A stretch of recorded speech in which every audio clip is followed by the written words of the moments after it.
Welcome back to our channel. We're looking at 1978. Pennies that are worth money. We'll look at different types of mint errors and different conditions for these coins and of course different coin prices, so let's just hop right into it. Don't forget to go check out all the other coin videos here on the channel. If you guys have missed any, let's just hop right into it. Alright, so 1978. D-Mint mark here. Now this coin here has a very high grade of a mint state 67. Red now because of that high grade. That is what gives the coin all of its value. Now if you have this in a menstruate 66, it's not going to be worth as much. 6564, not going to be worth nearly as much as 676869. 70 of course. 70 is a perfect grade. Is going to be what is going to be a worth a decent amount. Now this penny here sold for over $480 because of its high grade. This next coin here is also graded by PCGS at a mid-stage 62.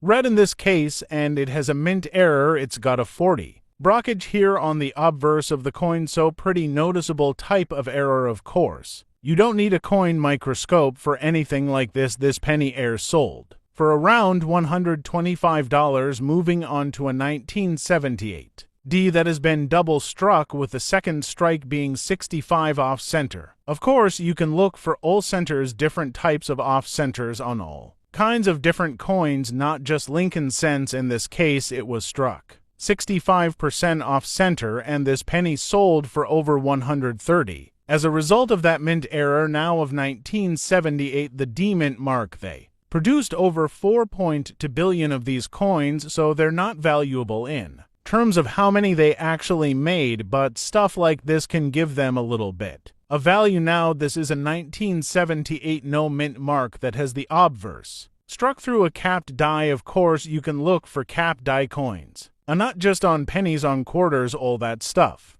dimes, nickels. So this coin here sold for around 65 as a result of that error. Now same thing with the 1978 no mint mark. We have a mint state 67 plus red grade here, so that is where all the values coming in at, and that plus helps it out. That red grade, this coin sold for over $4,000 for grand. Can't beat that, man. Now here is a coin that's sold on eBay. It hasn't been graded, it's just an off-center coin. It's sold for around $10, so not really worth having a graded in my opinion.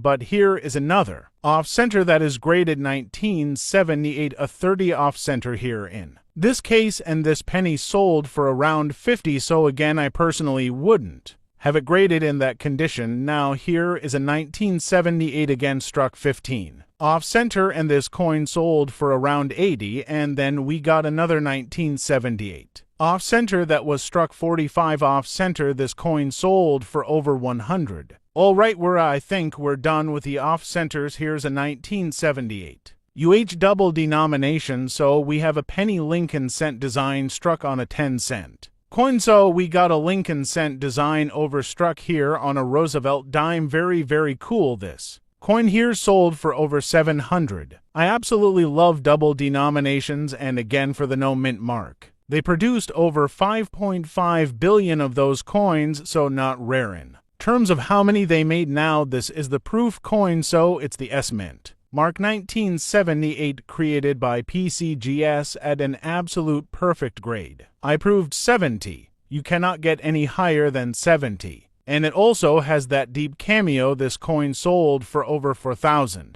for grand. Alright guys, the 1978 Lincoln pennies, we have the Philadelphia one here, the Denver one here, we have a 1978 San Francisco one here waiting in the wings, but I really want to focus today on the Denver one from 1978. In 1978 at Denver, they made 4.3 billion pennies, and almost every one of them has what we call a Phil D, and if you look at the D on there, you notice that just doesn't have any space in the middle. And some people say, well, this probably happened after the M got squished a little bit, but that doesn't make too much sense because none of the other letters seem to have gotten squished, and why would only the D get squished? So what we'll do is we'll look through a few of these 1978 Ds, and we'll look through some other coins from 1978, the year before and year after, and see what the D's look like on those. To start off with, it's a Lincoln penny, and God, we trust top Liberty behind him, the date here with the mint mark below it, and you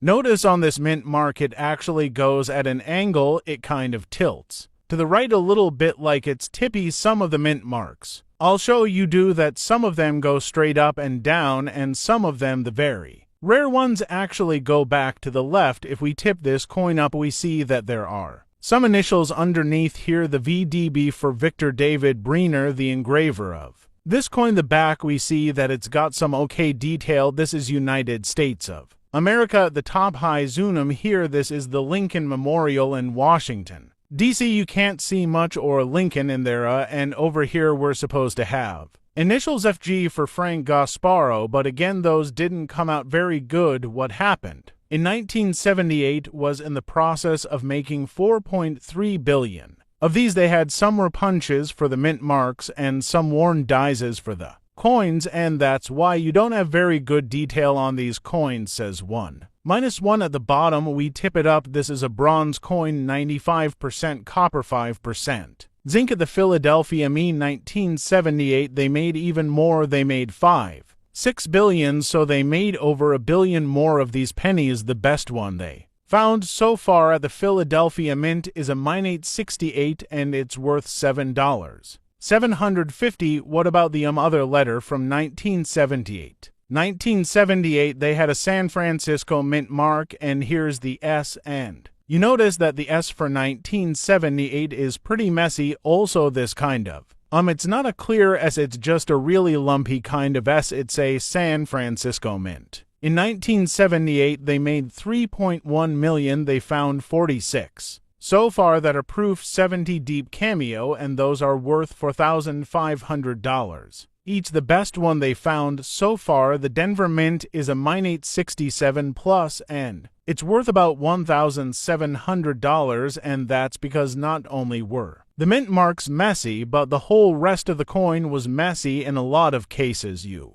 just didn't get any great ones. Let's look at some other Denver Mint marks. Here's one. Maybe this is the best one that we have, and you can see there's a little bit of an opening in the D, at least in that case. Notice this D is going straight up and down. It doesn't tip to the right. Here's another one. This D has a little bit of an opening in the middle, and again it's a straight up and down one. Let's see this one. This one tips way to the right. You can see it's kind of way leaning to the right, and it's Ole Smith, so that's some of that's probably post-mint damage. And this one here again are pretty filled. If we look at the years before it, like 1977, we see that we still had that in 1977. How about 1979? Oh, 1979, this is a double punch D, so this is not one that you can see how there's extra material around the outside of it. This 1979 isn't much better either. Here's a 1978 D, and this one is a little bit clearer. The dime is, you can actually see the center of it, and if we tip it up, you can actually see that there's a center. It's not great, but it's better. How about the $half dollar? Well, the $half is pretty much a fill deal, so the quarters of fill D. The nickel's a fill D. And how about the Eisenhower dollar? The ER dollar is this kind of ratty looking D, but it does have an opening in the center of it, so the best ones, the best D-mint marks we have from these coins from 1978 are the Eisenhower and the Roosevelt dime. They're still kind of muddied and a little bit filled, so it's not just the penny, so you can't just blame the penny from 1978 for all the messy D's. And this is the best D that we have from 1978 here, and this 1978. Thanks for watching my videos, and don't forget to like, subscribe, and press the bell icon.